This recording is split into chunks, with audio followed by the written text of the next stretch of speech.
Good morning and good afternoon to those who are joining us, participating in this service from different locations.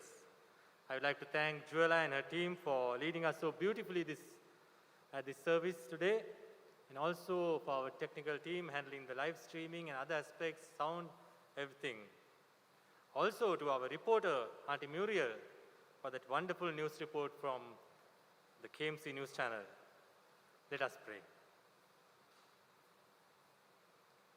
God, our gracious and loving Heavenly Father, we thank you that we have the opportunity to come together, either physically or participate online because of all that you have provided.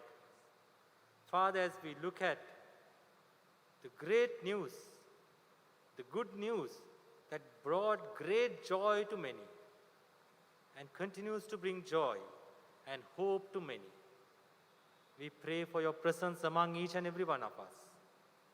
As we look at your word now, we ask that you will give us the wisdom to understand the message that you have prepared before us today. As we ask this in the matchless name of your Son, Jesus. Amen.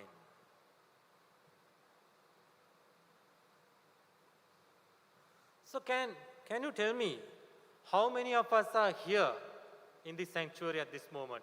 Or if you're on YouTube, how many are participating live? Okay, I'll ask a different question. What is the population of our country right now? The first census in Sri Lanka was done in 1871. During that time, the population was about 2.4 million. So there are supposed to be a census done on population housing every 10 years. So the last one was done in July this year. I think the report may not be out as yet. The latest report that was available on the Census and Statistics website was the 2011 report released in 2012. Anyway, I went through another website called Worldometer, which gives sort of almost live updates on the population of different countries. So according to that, day before yesterday when I checked, our population is 21.5 million. At the moment. So now why am I talking about population of the country or population in any country that you are living in right now? Because our Bible reading that Auntie Priyani read to us, he started saying, in those days Caesar Augustus issued a decree that a census should be taken in the entire Roman world. Okay, so we saw how Mary and Joseph started traveling from Nazareth in Galilee to Bethlehem in Judea, to the town of David, because Bible told us Joseph belonged to the house and line of King David. Now, why do you think they were having these censuses, or why do they want to know about the population of the people living at that time? One thing is to tax them, to assess the tax, maybe to make their budget. So that might remind you, we recently had the budget read by our finance minister, and it was passed recently. That had a whole heap of taxes, maybe taxes to companies or maybe personal income tax, things like that. So that was one purpose during the Roman world that they had this census. And the other one is said to be to take note of those who have to be sent on compulsory military duties. But the Jews are supposed to have been exempted from this military duty. So now, the other historic data that is available is that the people had to return to their hometowns when they say it's not where they were born for the census. It was to where they own property, which means Joseph had some property in Bethlehem. Now that brings another question mark, because the Bible reading said Joseph and Mary didn't have a place to have their child. So then the other possibility is that maybe Joseph had property, but it was not a house. Or maybe he had a house also. Maybe it was given on rent because they were not living in Bethlehem. So those are possibilities that are there. Now let's visualize this incident that took place. Now Mary and Joseph is traveling about 128 kilometers or 80 miles. That will be roughly about the distance from here, from this church to about the Kandy city center. That was the distance they were traveling. Maybe they would have taken about 4 to 5 days. based on the travel modes and the road conditions at that time. Now they come to their hometown, Joseph's hometown, and Mary was close to giving birth, and they had no place to stay that night. There was no room in that town because town was fully crowded, and there was no room in the inn, so the innkeeper tells him, okay, there is this place, small place where the animals are. If you want, you can stay there the night. Now we might think, what kind of people were there at that time in this town? Were they not a little bit compassionate about this pregnant lady? Couldn't someone have offered some room in the place they were staying? But when you come to think about it, well, what would you have done? What would I have done? Imagine we were on a journey, we were on a trip somewhere far away, and we had traveled the whole day and we were tired, and we just managed to get a guest house or room to stay. And we see this couple talking to the owner of the guest house, asking for a place to stay. And the owner says, look here, I don't have room. I'm sorry, there is no room at all. Please go away. But when they insist, okay, he might say, there is some space in the basement where we park these vehicles. If you want for the night, you can stay there. There's a toilet outside, you can use it. Would I have gone and volunteered and said, no, we will go to the basement with our family. You all take this room. Or would we have said, no, you can share the room with us? I'm sure that will not happen these days unless there's a facility to do a PCR test or a rapid antigen at that time. So that was the condition and how they had to spend that night. Now, Reverend William Barclay, in his commentary, puts it in a nice way. He says that there was no room in the inn was symbolic of what was to happen to Jesus. The only place where there was room for him was on a cross. He sought an entry to the overcrowded hearts of men. He could not find it, and still his search and his rejection goes on. The Bible tells in verse 7, and she, that is Mary, gave birth to her firstborn, a son. She wrapped him in cloth and placed him in a manger because there was no guest room available for them. Because there was no guest room available for them. Now, just think, how many of would get excited if in an unexpected moment, an unexpected person appears in front of you? Maybe your school principal, maybe the chancellor in your university, or maybe the CEO of your company that you're working, or for that matter, the PHI or the public health inspector of your area. Suddenly, he's standing in front of you. How excited would you get? What would be your reaction? What would be your response? We will obviously get scared or frightened or worried to think, why is this person all of a sudden standing in front of me? So let's look at some parallel sections that we have been studying over the past few weeks from Luke chapter 1 and today's Luke chapter 2. When Zechariah met, or when the angel met Zechariah, he was gripped with fear. And what did the angel say?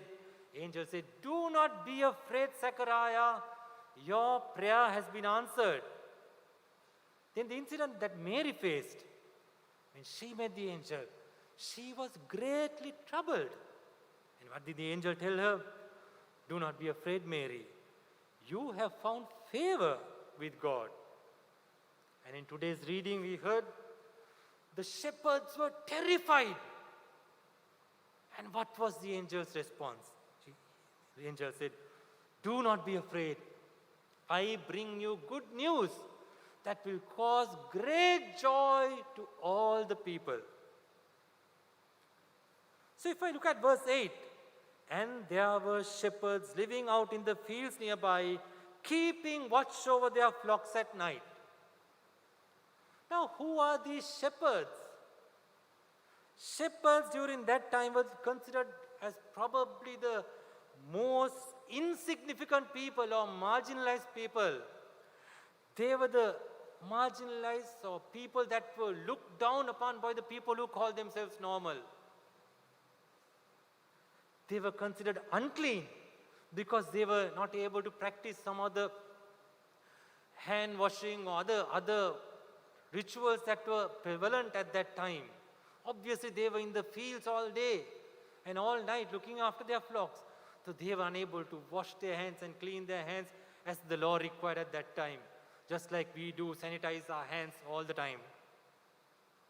But whatever their condition was, whatever their standing in the society was, the first news, just like our news reporter, Auntie Muriel said a little while ago, the first announcement of this good news came to these ordinary shepherds who were in the field looking after their flocks. The angel spoke to them and spoke of a Savior, the Messiah, the Lord. Now, why a Savior? Now, let me go back to the beginning of the world. When God created the world, it was a perfect place. It was a perfect place where we, you and I, all of us could live forever in the presence of God in that sanctuary without any issues. We were to have eternal life. But what happened? Adam, the man that God created, along with his wife Eve, did something wrong. They went and ate from a tree that they were supposed not to, which God had told them not to eat from. And with that came a punishment. With that, the opportunity, the facility that we had to live in that paradise forever was gone. Now God being our Father, God being our loving Creator, didn't want that to happen. He wanted people to have eternal life, but there was this mistake that had to be corrected. Somebody had to pay a penalty, a price, to pardon that wrong, that sin that was created at the beginning. So he decided to sacrifice his one and only Son, Jesus. These days, we see most of the people in Sri Lanka and around the world preparing for something big, preparing for a great birthday party. Whose birth are we remembering? It's the birth of Jesus Christ. We see shops decorated, we see buildings and offices lit up, we see churches lit up. All these decorations, on top of it there are sales and discounts. All these in preparation for this celebration, this party, this great event that is being remembered. Now let us look at John chapter 3. Shall we all read it together? Have it on the screen, or you can open your Bibles. John chapter 3 verses 16 to 18. I'm sure you're familiar with this section. Shall we read together? For God so loved the world that he gave his one and only Son, that whoever believes in him shall not perish, but have eternal life. For God did not send his Son into the world to condemn the world, but to save the world through him. Whoever believes in him is not condemned, but whoever does not believe stands condemned already, because they have not believed in the name of God's one and only Son. Isn't this something to celebrate? Isn't this something to party about? Something to rejoice, or great news that will cause joy? Because verse 16 says, whoever believes in him shall not perish, but have eternal life. And verse 18 says, whoever believes in him is not condemned. You and I only need to believe in Jesus, and we have the whole package for us. Now this story spoke about a baby being born. What does it mean when a baby is born? Or what is the atmosphere? Now when a baby is to be born, you might be able to say it or identify it by the changes that will happen in the body of the mother to be. Or maybe we will get to know from medical tests, from scans and other reports that a person is about to have a baby.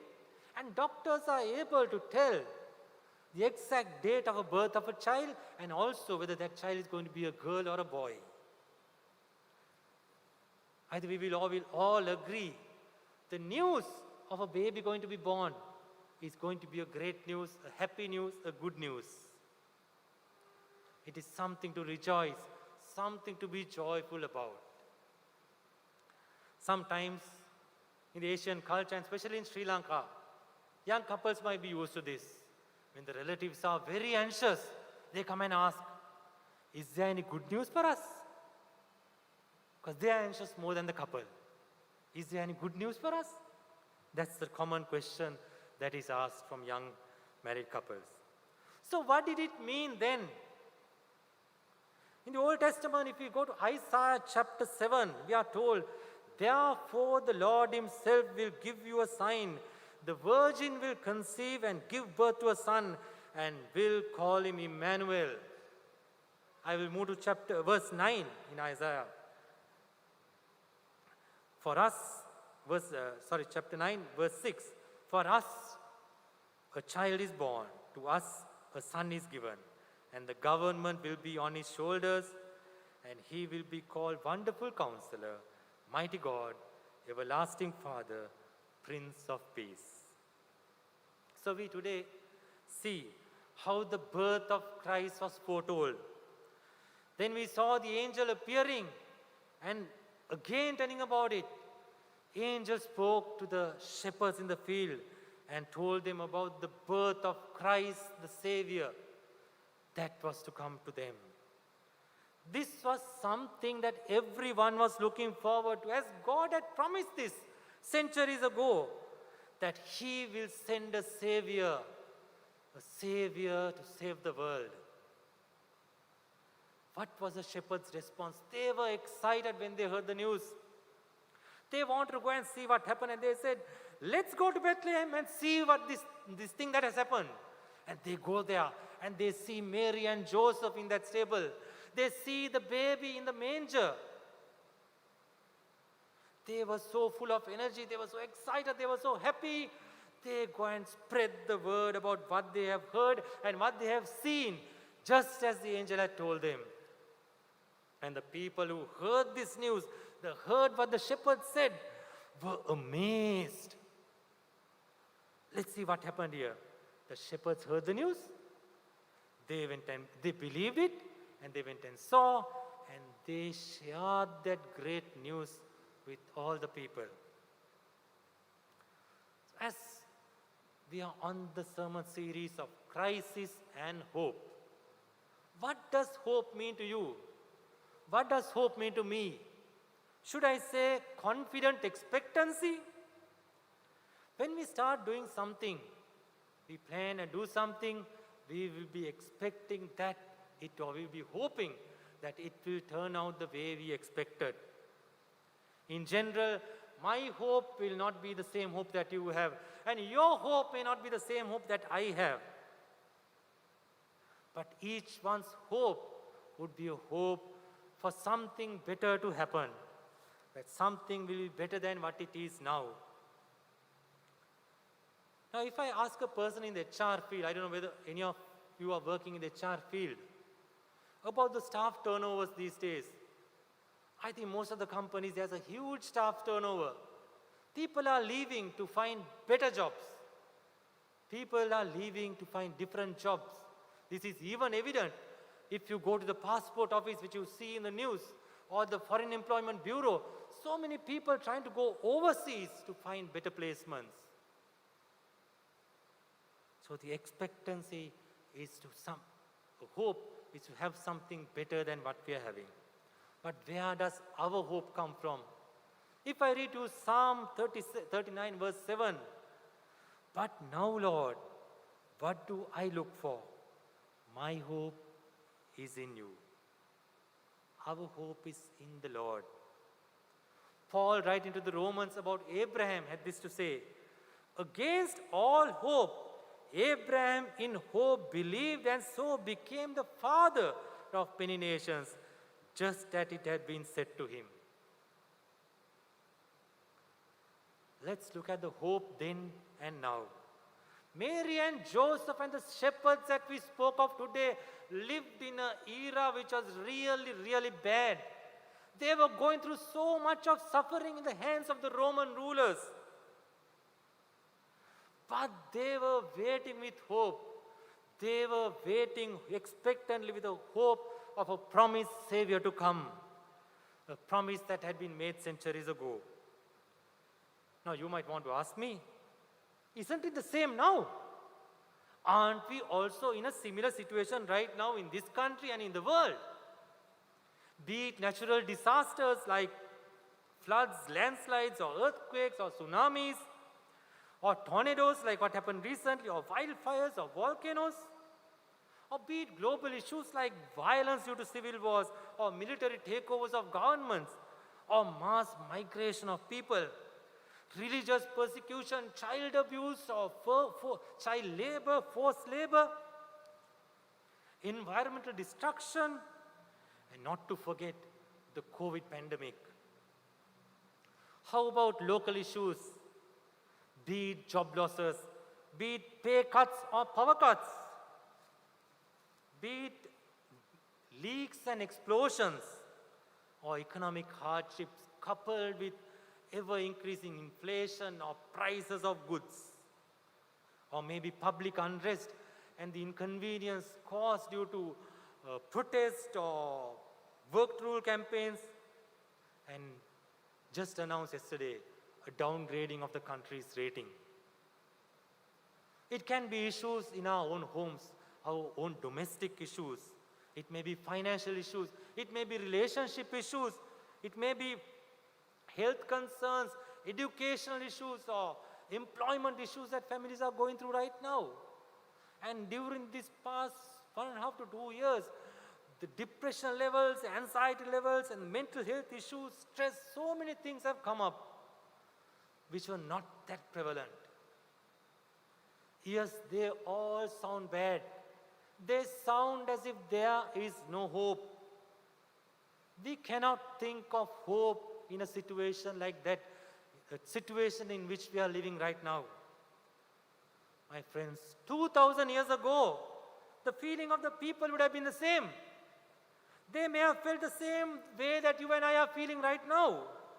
But the angel appeared to the shepherds and announced, "Do not be afraid. I bring you good news that will cause great joy to many people. Today in the town of David, a Savior has been born to you. He is the Messiah, the Lord." In front of the eyes of those shepherds, the hope was displayed. They saw the Christ, their Savior, just as the angel had told them. Hope was displayed, but to some extent it was rejected. Why? Because it was not what they expected. It was not the way they expected. People expected a great king to come with his army. But this was a small child that was born in a manger in a stable. The package was not right. It was not what they expected. This reminds me of this story I've heard. When a little child gets a toy, which is nicely wrapped in a box, child may open the gift and put the toy away and might play with that box because that box is great looking, good looking, nicely colored and wrapped nicely. Sometimes because of the worldly things, because of the packaged things that we see, we might lose to see or lose sight of Jesus, our Savior, because the worldly things look so great outside. This Savior grew up, this child grew up to be Jesus Christ, and he humbled himself and was obedient to his God's calling, his Father's calling, and he died on a cross so that all our sins were pardoned. All the sins of the world were forgiven. And because of that, you and I have eternal life today. We are able to enjoy that eternal life that God wanted all of us to have. So while preparing for this message, I Googled to see sayings or words about Christmas. I Googled saying Christmas sayings. So I got some Christmas sayings, and some of them were merry, festive, holiday, snowman, Santa Claus, reindeer, carols, Christmas tree. But I didn't see any words like Bethlehem, birth of Christ, Mary or Joseph, shepherds or angels, and not even the name of Jesus when I searched. So this is the situation. What are the things that are related or connected to the Christmas story or the birth of Christ? Are the nicely worded things. But anyway, don't worry, I am not like Grinch. I am not going to spoil all the Christmas preparations, the enjoyment you are going to have. I do remember what the angel told the shepherds, that this news was going to be something great, news that will cause great joy. So we had to enjoy, I understand. This reminds us also all the preparations that we are doing, maybe in your offices or neighborhoods or in your family, get-togethers and parties, or different Christmas events, fun things, good food. But in all those activities, do we remember Jesus? Do we remember it's Jesus' birthday that we are celebrating, and do we remember to invite him? Obviously, if there's a birthday of someone, that birthday boy or birthday girl has to be there, isn't it? So all we need to know is, or remember is, that we need to have Jesus as part of all our celebrations. Let me take two Bible verses. One from Luke chapter 2 verse 7. She wrapped him in cloths and placed him in a manger, because there was no guest room available for them. There was no guest room available for them. John chapter 1 verse 11 says, he came to that which was his own, but his own did not receive him. We need to remember this. Whether we keep room for Jesus, whether we remember to accept him, to receive him. Now you might ask me the question, how are we to invite Jesus? How do we make room for him? How do we identify when we send an invitation whether Jesus will be there for our event?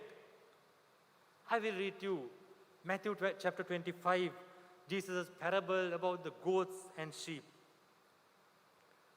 Starting from verse 37. Then the righteous will answer him, Lord, when did we see you hungry and feed you, or thirsty and give you something to drink? When did we see you a stranger and invite you in, or needing clothes and clothe you? When did we see you sick or in prison and go visit you? The king will reply, truly I tell you, whatever you did for one of the least of these brothers and sisters of mine, you did it for me. Whatever you did to the least of these brothers and sisters of mine, you did it for me. So you can identify where Jesus would be in your event. Advertising slogans these days always mentions the season for giving and receiving. The season for giving and receiving. Obviously, they are talking about gifts. They are talking about what they can sell. Now, how many of us like to get gifts? Can I see a raise of hands? On those online, you can put on the YouTube live chat. Then how many of us, many don't like to get gifts at me, so only a few raised the hand. Okay. How many of us like to give gifts? Can I see your hands? Don't be shy, you can raise your hands. Okay, thank you, thank you. My invitation today to each one of you is about receiving and giving gifts.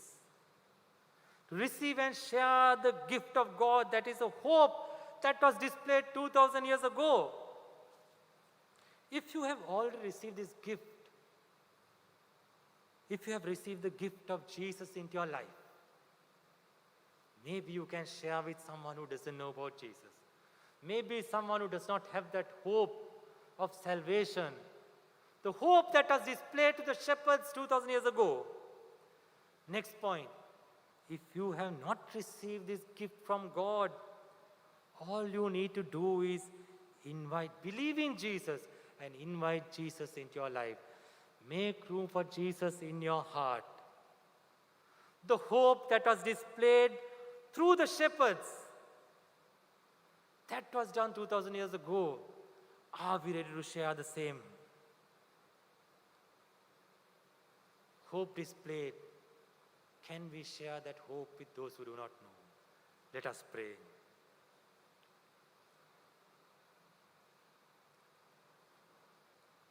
God, our loving Heavenly Father, we thank you once again